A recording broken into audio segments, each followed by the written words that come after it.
Good afternoon, everyone. I'm Jason Marzek, Vice President and Senior Director of the Atlantic Council's Adrian Arch Latin America Center. On behalf of the Atlantic Council, I extend a very warm welcome to this conversation on Panama's elections, economic outlook, and as well the future of the Panama Canal. I'd also like to recognize the remarkable speakers joining us today: Felipe Chapman, Adolfo Fabrega, Ambassador Paulina Franceschi, Lisa Schniller, and Rita Vasquez. Today's conversation could not be timelier. Today is the last day of the campaign as Panamanians prepare to cast their ballots this Sunday, May 5th. Panama's elections are framed in the global electoral supercycle of 2024, where half of the world's population is expected to vote 4 years into the tumultuous 2020s. The world has experienced significant transformations since Panamanians cast their ballots last in 2019. The past 5 years have been marked by the COVID pandemic, rising geostrategic competition, shifting global supply chains, Russia's invasion of Ukraine, and the Israel-Hamas war, among other issues.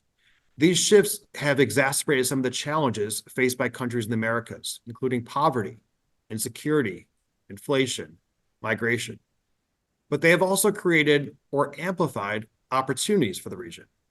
These opportunities include the nearshoring of supply chains to the Americas and the acceleration of the green transition, where countries in our region are poised to play a pivotal role given their renewable energy potential and the wealth of critical mineral endowments. 6 Latin American and Caribbean countries are expected to hold elections this year. It began with El Salvador in February, now Panama, followed by the Dominican Republic, Mexico. All 3 of those elections in the next 30 days will be between now and June 2nd, between Panama, Dominican Republic, and Mexico.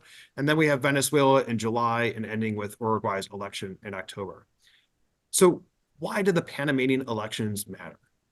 Well, Panama is a relatively small country, home to just over 4 million people.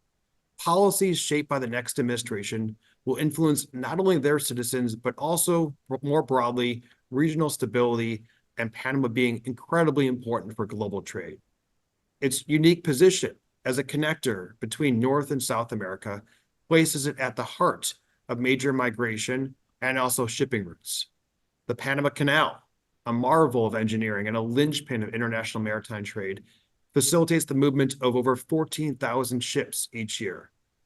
This artery of commerce not only boosts Panama's economy, but also significantly influences shipping, energy distribution, and global supply chains.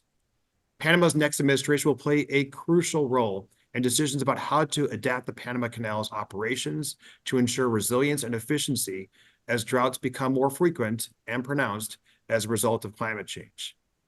Additionally, Panama is at a strategically significant moment insofar as regional efforts to manage migration flows. This election comes at a pivotal time. From social protests last year to a drought affecting Panama Canal transit and a recent decision on investment grade rating. It has also been marked by great uncertainty, including a pending Supreme Court decision on whether or not former Minister of Security Jose Raul Molina will be allowed to run in Sunday's election in place of former President Ricardo Martinelli, who was convicted of money laundering. We are privileged to be joined by this distinguished panel to help us understand what we should be looking ahead, not just the election this weekend, but also its implications for investment, the future of the canal, and the region more broadly. Before I turn over to my colleague Maria Fernanda Bosmoski, Deputy Director of the Atlantic Council's Adrian Arch Latin America Center, I'd like to remind the audience that you can submit questions to our speakers using askac.org, and there'll be time to take those questions toward the end of the event. Once again, that is askac.org. With that, over to you, Maria Fernanda. Thank you, Jason. Thank you for setting the scene for this conversation that we're having over the next 45 minutes. A fascinating topic, which is the elections in Panama this upcoming Sunday. I think that if we were to choose a word to describe this election, this upcoming election, would be uncertainty. I think that my distinguished panel will agree, and I'm so happy to be joined by Rita Vasquez, managing editor of La Prensa, one of Panama's most important newspapers.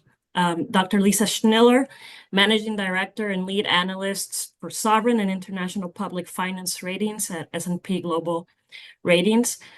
Felipe Chapman, Managing Partner, Chairman of the Board of Indesa, also former CEO and Chairman of the Panama Stock Exchange. Ambassador Paulina Franceschi is also here with us today. She's former ambassador of Panama to Austria, also former deputy permanent representative of Panama to the UN. And last but not least, Adolfo Fábrega, president of the Panama's Chamber of Commerce, Industries, and Agriculture. Rita, I'd love for you to help me elaborate on what Jason was saying to help set the scene. Why should anyone care about the elections in such a small country such as Panama? What are the regional implications, potential outcomes as well of Panama's upcoming election this Sunday? And let's talk also about how this particular election differs from the past 6 elections we've had since the return to democracy in Panama. Thank you for your question. Definitely, on these elections, there are 5 primary candidates heading into Sunday's election, and Panama's lack of a second round of voting means that our next president could be elected with even less than 30% of the popular vote. Complicating the process is the current frontrunner, Jose Raúl Mulino, who may have his candidacy invalidated by the Supreme Court because his nomination may have violated campaign rules. Mulino is a surrogate for former President Ricardo Martinelli, who, as you said or mentioned before, was ruled to be ineligible to run after his conviction on money laundering charges. He has been living under asylum in the Nicaraguan embassy for a while now to avoid prison and has been actively campaigning on social media. Other candidates include former President Martín Torrijos, the son of the former dictator Omar Torrijos, Rómulo Rux, who served in Martinelli's cabinet, Ricardo Lombana, who finished 3rd in the previous presidential election with 18% of the vote, and current Vice President Jose Gabriel Carrizo, who is trailing badly behind the other 4. This election is volatile for several reasons. The primary one being the uncertainty of Mulino's candidacy. Whatever decision the Supreme Court reaches in that matter, it's sure to make a certain percentage of the country's population extremely unhappy. The second reason is economic uncertainty. The country recently went through a period of unrest caused by opposition to copper mining. This issue has divided the country and put Panama in a precarious position financially, as a decision to void a major copper mining concession has prompted international credit agencies to downgrade Panama. But the biggest areas of uncertainty to me lies in who will actually win the race.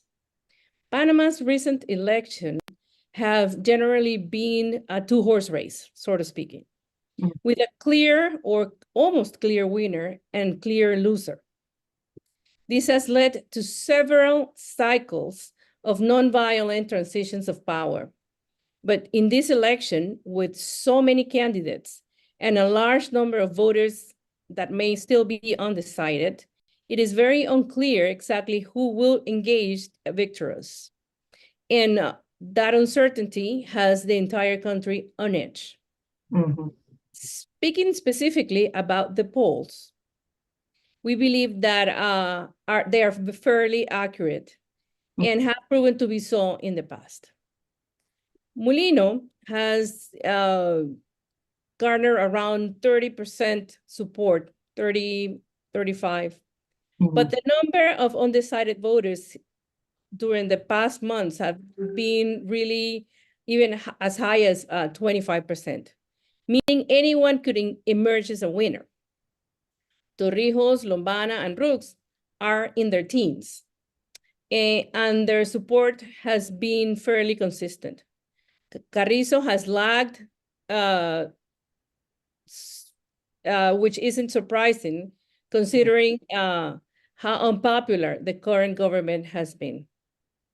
And while the polls may not be able to give you an accurate prediction who will win, they are unanimously predicting overwhelming chance that whomever does emerge victorious will do so without the support of the majority of the electorate.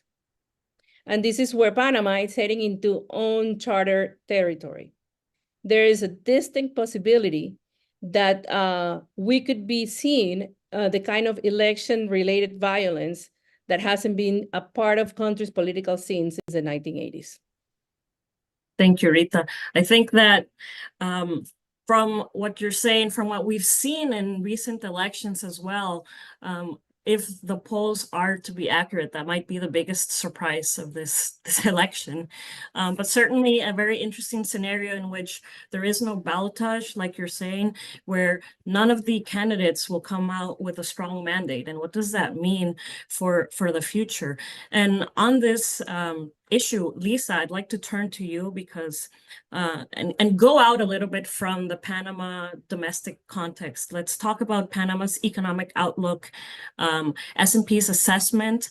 How does it compare to the broader Latin America region in this current year, 2024? Lisa, what are also some of the main risks and potential upsides that you're seeing that could affect Panama's rating? Sure. Thank you so much. It's a real pleasure. I think I want to just start off to highlight, Jason in the introductory remarks highlighted how Panama, by one of the agencies, lost an investment grade. I want to highlight we are a BBB with a negative outlook. So we're 2 notches inside investment grade. I think that's a very important point to start off with. We do have a negative outlook. We can talk through that more. That means there may be, we see risks that could lead to a downgrade, but that doesn't mean there will be a downgrade. But we have not signaled in our outlook statement that you would see anything more than a usual 1-notch downgrade. If we felt there were very, kind of risks, we would be signaling that. If we were thinking there could be multiple, and at this rating level, that's generally not, kind of our base case, clearly. And I wanted to highlight that here. We are 2 notches inside. In terms of, when we're looking at LATAM, the economic outlook and the ratings, I'll start off on the outlook side. Stepping back in general for EM, we see that resilient growth in the U.S. kind of supports some emerging markets more than others. In general, we were thinking of more loosening financial conditions as well, having improved on the margin macroeconomic conditions for EM. Signaling from the Fed yesterday, our economic team has adjusted its rate outlook. We had been expecting, the 3 cuts this year. We're at 1 in December, but the path is for the cumulative amount of rate cuts is the same. It's just that it's kind of a higher for even longer scenario. And that can weigh in on fiscal stories, which we can get to after. But there is divergence in growth across EM. I think that's a key message we've highlighted, and given the complex global backdrop, including that which Jason highlighted, that's certainly in LATAM. But in terms of the region itself, it is generally a low growth region. Okay, and I think that's the key thing to start with. And I would also say growth in many countries has moved lower over the past decade compared with the previous decade. So if we're looking at our point estimates for the big 6 in LATAM, which doesn't include Panama at the moment, we have growth of only 1.2% on average this year. That compares with 5%, 4.9, so let's round it, 4.9 in Southeast Asia, right? So big difference, and that's a key differentiating factor between LATAM and Asia. However, while we have slowing growth in Panama this year, slowing growth to say 2.7, down from over 7 last year, because of some of the factors that you've highlighted in the intro, that is still, I would say, a comparatively high growth rate. And if we're looking moving forward, in terms of Panama's growth story. We have it, a hit this year, but coming back over the forecast to over 6% of GDP, real GDP growth. And that's very different than we look at elsewhere in the region, where the key large economies, and I can use this to segue into rating story, right? Most economies grow mediocre. The three big ones, Argentina, Brazil, and Mexico, grow below their peers of a similar level of economic development. And that's a negative piece in their rating story. Panama, by contrast, we have given it an upside adjustment, if we want to call it that, thinking growth is above that of its peers with a similar level of economic development, reflecting the breadth of the economy in terms of the logistics, the key points that Jason highlighted in terms of the canal, the ancillary activities, the financial sector. It's all of these pieces that have, in our view, have really strengthened and supported Panama's trajectory into the investment grade category. That's very much of a different story versus the region. The region, stepping back, generally is also a speculative grade rating region. Panama is an investment grade. It's a minority in the region in that category. Again, negative outlook. But that reflects, in essence, the strength in terms of policy execution that we've seen, a broad consensus across the spectrum for generally pro-growth, pro-business policies. The fiscal story has weakened over the number of years. If we think about debt pre-pandemic, even as at some point it was low as say in the 20% of GDP range, over 40. So that's more of a negative piece today, and the rating is lower than when it was originally at BBB+. But the growth story in Panama is a key element of strength in general. The risks and why we put a negative outlook on the rating, along with same theme of some other negative outlooks in the region, Chile, Colombia, Peru, which was since downgraded, relates to the growth piece, a question of lesser growth and that eating away some resiliency, potentially also eating away some fiscal stories. So that is where we see potential risks for the rating in the near term. Thank you, who wins.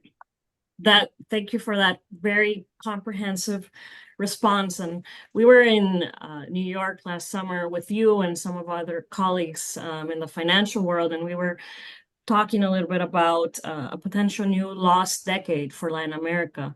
And so tying that to some of the comments you made, I have a quick follow-up question, and you may or may not be able to reply to this, but if you had to identify one thing that would push Panama in one direction or the other, we've been reading that for the other credit agency that downgraded Panama, it was the Cobre Panama that kind of was the catalyst or the last straw that took them to take that decision. Is there one thing, some other people talk about the canal, from S&P's perspective, and before we go to Felipe, who I know has talked at length about this issue, is there one thing that you would identify? Not one thing, but here we're talking about a combination of things, question mark, of weakening the growth story. The Cobre Panama developments were not expected. We had a stable outlook earlier in the year. Thinking through the canal pressures, the drought, the hit to revenues, how would that be offset? And that seems to be being managed, but that's still there. But then you add on top of that, from our point of view, some of the uncertainties about the investment climate and how that will be managed, and you had an election. So we also knew that you weren't going to have a definitive resolution pending a new administration. And so that's a question for the future in general and how soon, but that's fed into it. So it's a mix of pieces that come together that we see put some risk to the growth trajectory, question. Will you have that rebound, and what that means for the fiscal story? Because they're all also underlying fiscal challenges on top of the growth itself. Thank you. I'd like to remind the audience that we are taking questions. We've reserved some space at the end of this conversation. So if there's anything that you want the experts to respond to, please submit your questions through that link, askac.org. Felipe, let me turn it over to you to build up on what our panelists have been saying. And I'd like for you to talk about Panama, how Panama has established itself as a competitive investment destination in Latin America. Are you seeing investor confidence go down given the latest developments? I mean, Panama is such a fascinating story, one of the fastest growing economies in Latin America for its size as well.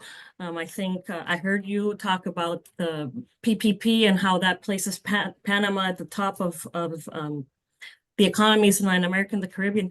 Talk to us about the investment climate in Panama right now. What's happening there? All right.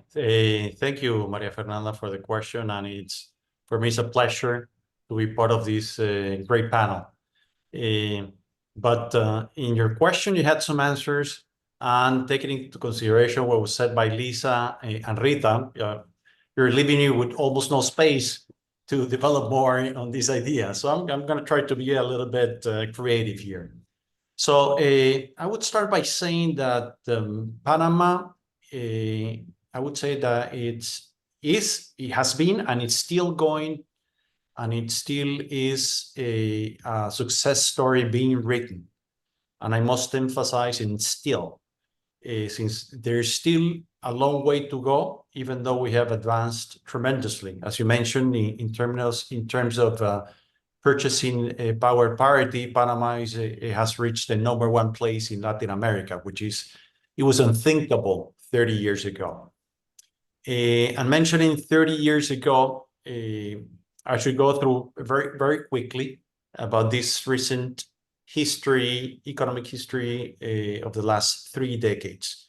What explains, or basically what was the trigger, or what happened in Panama that brought us to what we have today? It was an elaborate, the combination of many factors. Started in 1989, with the end of the military dictatorship, which was here in Panama for 21 years. Sometimes we forget that, but it was a very important element. It is an important element in Panamanian history. Then the financial, fiscal, and economic situation in Panama back then was terrible.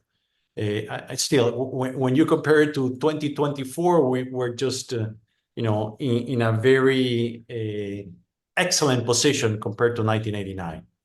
Let's not forget that. So in the 1990s, 2 governments really embarked on the difficult task of making market reforms. Panama actually was in default in the debt. The debt levels were above 100% of GDP. And all the ratios were really extremely poor. So it's not even fair to compare Panama in 2024 to the 1990s, or at least the early 1990s. Then a very important historic event happened. Panama got control of the Panama Canal December 1999.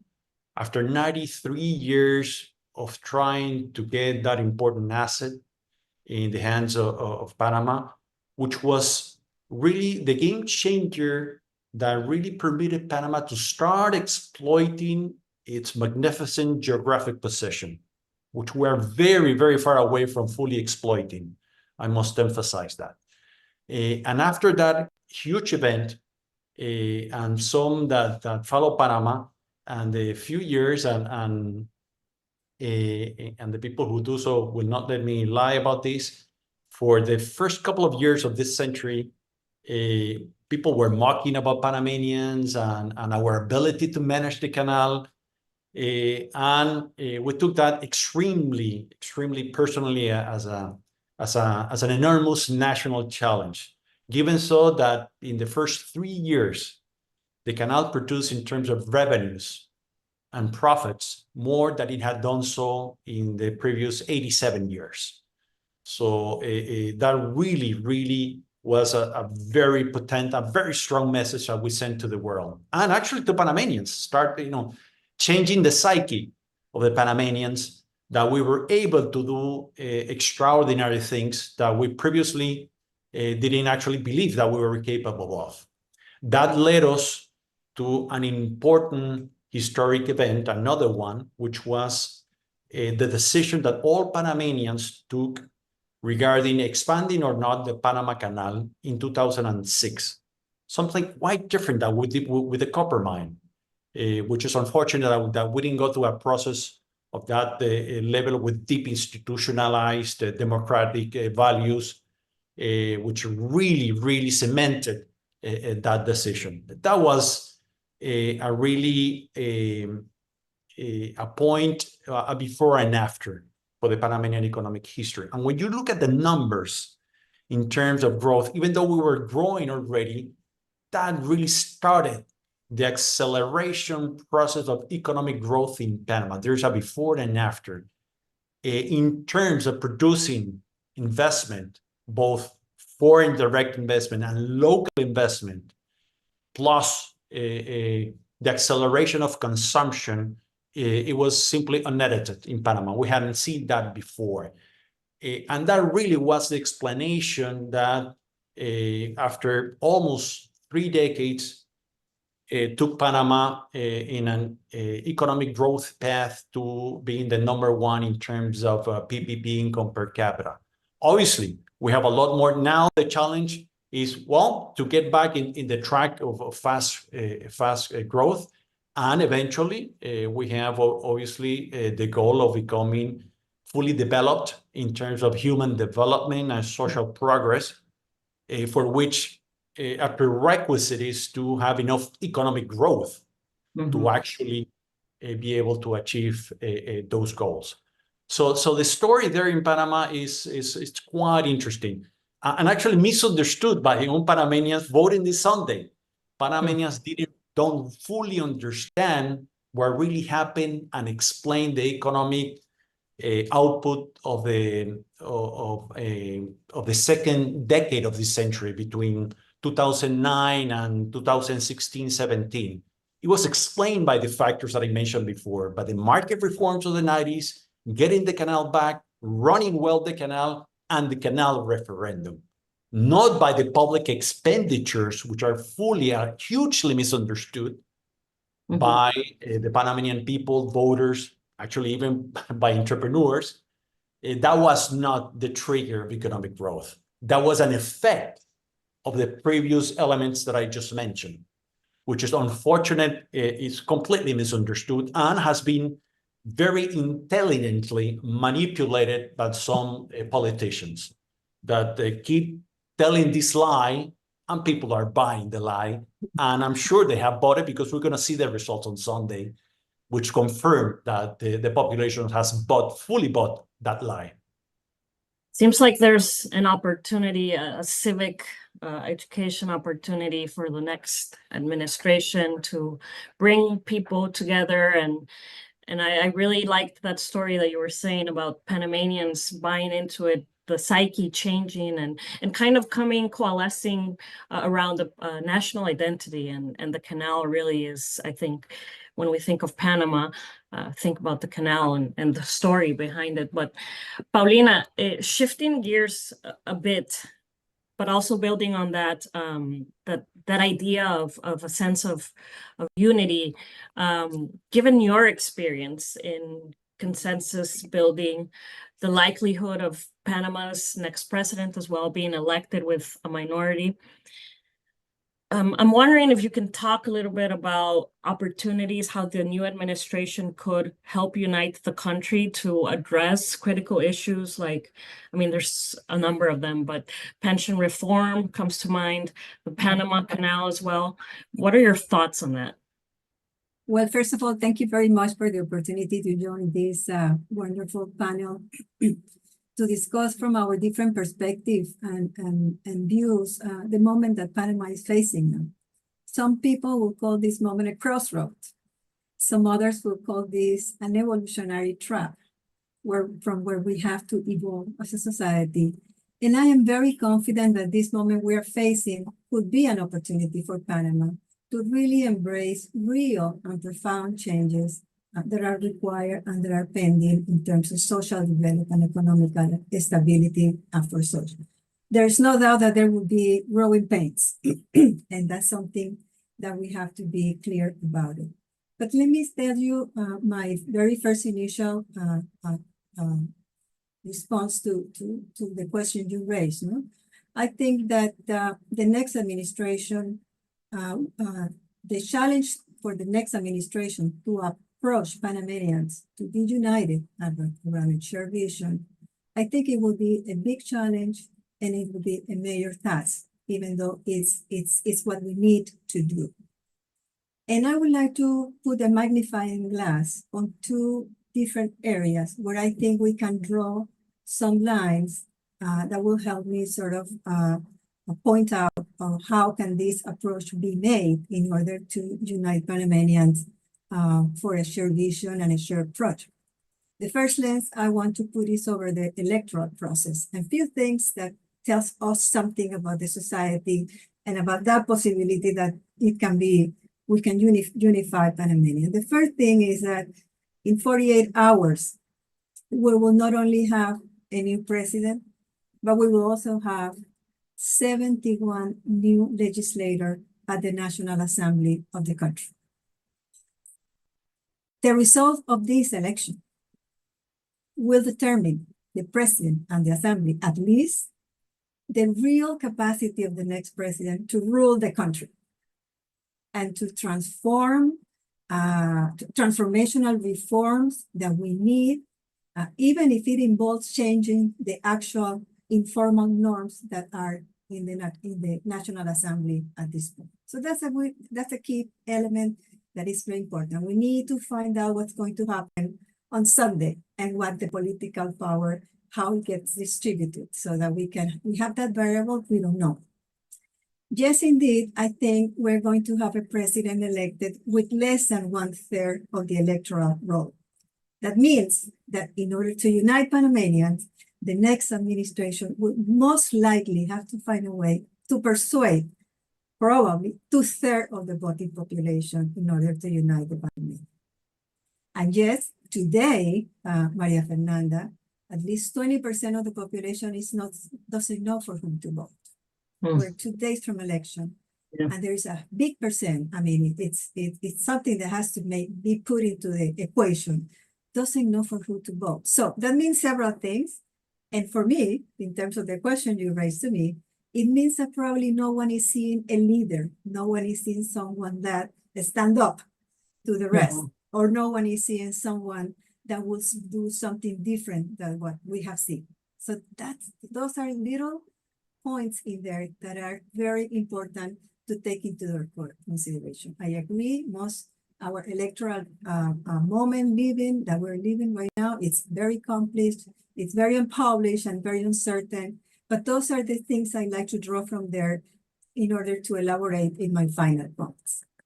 The second lens, if you allow me, the second lens I like to put my magnifying glass is over the multiple critical non-solved issues that the country has and is facing at once, because there is a collusion of critical non-solved issues. And there are two things I want to raise and to leave in the table. One is that we see every day that the social unrest and social conflict, because of not being able to get a quality of life, are increased. And what was tolerable yesterday is no longer tolerable today. So, in order to unite the Panamanians, the next administration will need to have a great capacity to inspire, to conciliate, to listen, to negotiate, and to maneuver, because it will have a complex scenario. And in the same field too, I think it's very important to point out that one particular issue that the next administration will have to face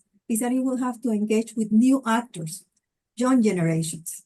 We show that they have a strength as it happens with the mining issue, and they communicate differently, and the set mindset in this individual is totally different. So those are challenges in order to unite Panamanians to a shared vision. So what do I think? I could go more and tell you that the other aspect that I think is important is, in fact, all the aspects that have to do with the political culture. The fact that there is a feeling that democracy could be any other political regime as long as it solves my own situation of well-being. People are indifferent to democracy. And the other thing that I think is important is that there is no trust in the democratic institution, nor the president, nor the assembly, and not even between ourselves. And that's also another issue that is important. So having put that magnifying glass on those two areas that give us some lines as to how we can do it, I think that the first thing an next administration has to do in order to approach a unified vision of certain issues is to, first of all, it must earn trust from the citizens. The next administration, the next president have to be intelligent so that it can build some bridges of trust and confidence among citizens. There are many ways it can be done. One of them, I probably recommend, for instance, that certain things should be axiom to the incoming government. For instance, I think that transparency and accountability have to be a differentiated axiom for the next government in order to start building trust. I think the next administration have to be coherent. It has to, what it says, to do it. It has to have small wins and results in the short place in order for citizens to start feeling confidence about the next administration. And most important, they have to foster dialogue, but a dialogue based on an inclusive participatory mechanisms, as experience we had during the Pacto del Bicentenario, and also based on consensus for solutions. We don't need more whats. We need consensus on solutions with stakeholders, with shareholders, with media people, with influential leaders. And we need to raise that kind of process that will allow that no one will be left behind. And that's very important because I think every time people are more aware that they can have a space to decide the future.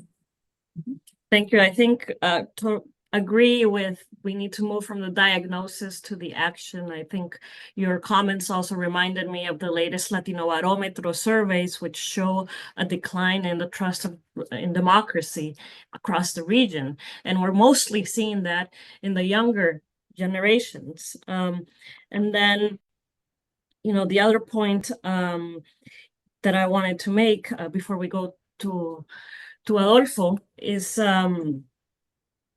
just to reiterate what you were saying, that there needs to be consensus and we need to really focus on solutions. But Adolfo, thank you so much for your patience. I want to turn to you. You have the finger on the pulse of Panama's business environment. We have a lot of viewers, international viewers, and I'd love if you could talk a little bit about Panama's most salient opportunities for investment and economic development at the moment. Can we talk about nearshoring? How is Panama going to take advantage of the trends, legislation that's coming out in the United States that seeks to really push nearshoring in the Americas? Sure thing, and thank you for the opportunity. First of all, Panama still has a very strong logistics sector, and I think it still has a lot of opportunity for growth.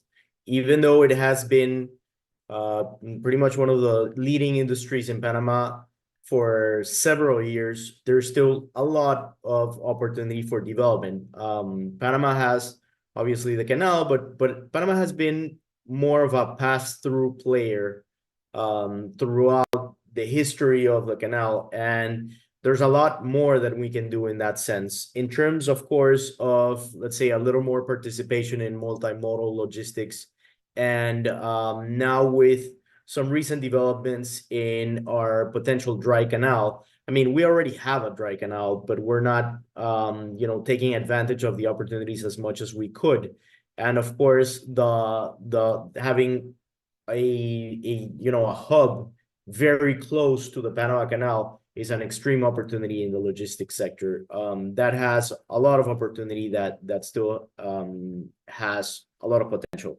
In terms of tourism, I think we also have a lot of potential, and I think it's one of the industries that is going to see the most investment in the next couple of years. Even, Panama might be in the news for different reasons in the past. We still have a pretty stable environment. And even though we have, this uncertainty with the current election process, the stability should continue. And in terms of the factors that influence tourism the most, for example, security, availability of services and products for the tourist, we're still really, in a very good position, and our numbers have looked really good in the last couple of years or months even. And I think that's going to continue looking better. We have our occupancy rates are still relatively low, and we should have more than 3 million tourists for the end of 24. That's at least the projection. So we can see a trend that should become even a little more exponential than the linear tendency that we have seen in the past. So I think tourism is going to generate a lot of jobs in the next couple of years. I would have to highlight also the possibility of Panama becoming a player in the semiconductor world. It has been mentioned in the last couple of months. The interest that the United States has in Panama to be part of that supply chain. That I think that's going to be huge for Panama. The possibility of that happening is looking better every day. The current administration is moving towards that goal. I think they have been working at it, and the private sector has been hand in hand working with them at it. So I think that's a really good possibility. Might it be in the next 5 years? It's still a huge opportunity for Panama. And in terms of medical devices, etc., there's a lot that we can do, and the private sector is moving that way in terms of investment. So that's a good option. Just to finish then the question, I would say Panama has been a big player in the exports of services in the past, but we have not really been a big player in the exports of products. I would like to take copper out of this discussion in terms of exports, because that's a very particular situation that we had with our exports and the numbers that represents. But let's say non-copper exports have been growing as well. And nearshoring, we're still we're still getting the taste of it. So the tendency of Panamanian companies going a lot more into the exports of products is something that we're going to start seeing in the next couple of years. We have seen it so far with food products. Panama was a huge player in the banana market several years ago, and now we are, starting to get back to that. Panama has a very large investment. Coffee too. Just saw coffee sell for $100. Coffee is now, Panamanian coffee is now, I would like to say it's becoming vogue. I think Panama coffee is also getting a nice niche, because we're getting into the high-end coffee market, and that's going to present very good numbers in terms of our accumulated FOB numbers for 2023. They were a little more than 10% in exports of what we had in 2022, and I think that's going to continue growth. We have the expert here. I'm not as expert in growth as some of the other panelists, but we are going to see a slowdown in 2024. Everybody knows that. By this time in 2023, we were seeing numbers around 9%. We ended up in 7%, but we were seeing amazing numbers. That's not happening this year. But in the end, we're still a stable country. We're a growing market. You know, we tend to think in simpler terms here in the let's say private sector. I tend to think we've been winning games by 10 touchdowns and now we're gonna win it by 2 touchdowns. You know, it's still pretty good. So I think we're gonna continue seeing growth, and I think the investment environment in Panama is still very healthy. At least I would say in the local environment, it's definitely very healthy. Thank you, Adolfo. And I'd love to, in the next conversation, maybe debate Costa Rican versus Panamanian coffee. That's a topic for another conversation. We're almost at the end, the top of the hour. We do have a couple questions coming in from our audience. I don't know who wants to take this first one, but Rita, maybe I'll pose this question to you as you've been in your position at La Prensa, but would you say that migration has been an important or relevant issue for voters? You're on mute. I think some candidates have proposed different solutions for the situation, including the fact that some of them even argue that they can close the border, which in reality it's very easy but very difficult because there's no really roads. So basically migration can come in the country through different paths. However, I think because it's not a problem that it's easily affecting the voters, I think by reference, some of them may think that it's important, but I don't think the majority think that it's an issue that it is affecting themselves.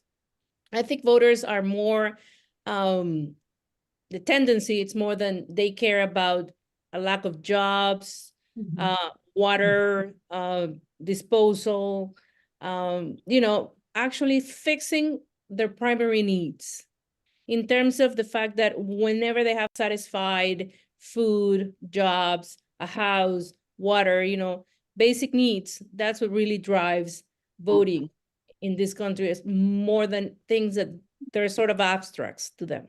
Even corruption has gone down in the list of things that actually worry voters. Interesting. Yeah, we say that people vote with their pockets, and so migration doesn't really fit into that category. I'd like to thank all of you for this conversation that we've had thus far. I think that we could keep talking for hours. It's really a fascinating conversation, fascinating what's happening on the ground. I'd like to turn now to my colleague, Felipe Felix Mendez. Felipe is an assistant director with the Adrian Arch Latin America Center. He is also Panamanian, very invested in this topic, and Felipe will close the conversation for us. Felipe, over to you. Thank you very much, Maria Fernanda. Thank you very much to our audience for joining us today, and especially to Felipe Chapman, Adolfo Fabrea, Ambassador Paulina Franceschi, Lisa Schneller, and Rita Vasquez for sharing their insights with us today. As panelists have noted, Panama's economic story is defined by an unusually fast but similarly lopsided rise to become the wealthiest country in Latin America in GDP per capita terms, propelled by 30 years of economic growth at a rate unparalleled in the region. Panama's per capita GDP is comparable to those of Greece and Croatia, but that average hides a great deal of nuance. The GDP per capita of the two provinces adjacent to the Panama Canal is roughly 10 times higher than of the Darien province that borders Colombia. Darien's GDP per capita is more similar to that of Haiti, the poorest country in the Western Hemisphere. Following the mass mobilizations of July 2022 and October-November 2023, the largest the country has seen in decades, the incoming administration will face mounting pressure to transform Panama's economic paradigm to ensure lasting and inclusive growth. The Panamanian government will need to address disparities and structural impediments, including territorial inequalities, gaps in access and quality of basic goods and services, including water, healthcare, electricity, education, transformation, and digital technology, as well as a market social security reform. These challenges are not unsurmountable. Panama can come out on top. However, the delicate state of Panama's finances calls for great policy ingenuity to invest smartly, deploy carefully calibrated policies such as special economic zones to develop strategic industries beyond the Panama Canal region, and leverage Panama's carbon negative status to create fiscal space through debt for nature swaps and other such tools. As my tocayo, Felipe Chapman, mentioned, Panamanians have demonstrated their ability to punch far above their weight in the management of the Panama Canal and in their decision to expand it by referendum. My message to the next administration is the following. You will inherit a government, likely, as Paul suggests, that is going to have a weak popular mandate to begin with, and that emphasizes the importance of generating a broad outreach across Panamanian society to gain their trust, as many panelists have noted, and to really govern the country and join it along a project of inclusive economic development. With that, I would like to thank you all once again for joining us. Thank you to our panelists, and may we have a democratic election on Sunday, peaceful and democratic as such. Thank you very much.